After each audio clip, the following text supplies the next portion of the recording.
I'm not who I thought I was. He sent me here to hurt people.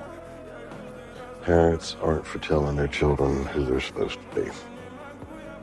We are here to give y'all tools, help you make fools of yourselves all on your own. Your choices, Clark. Your actions. That's what makes you who you are.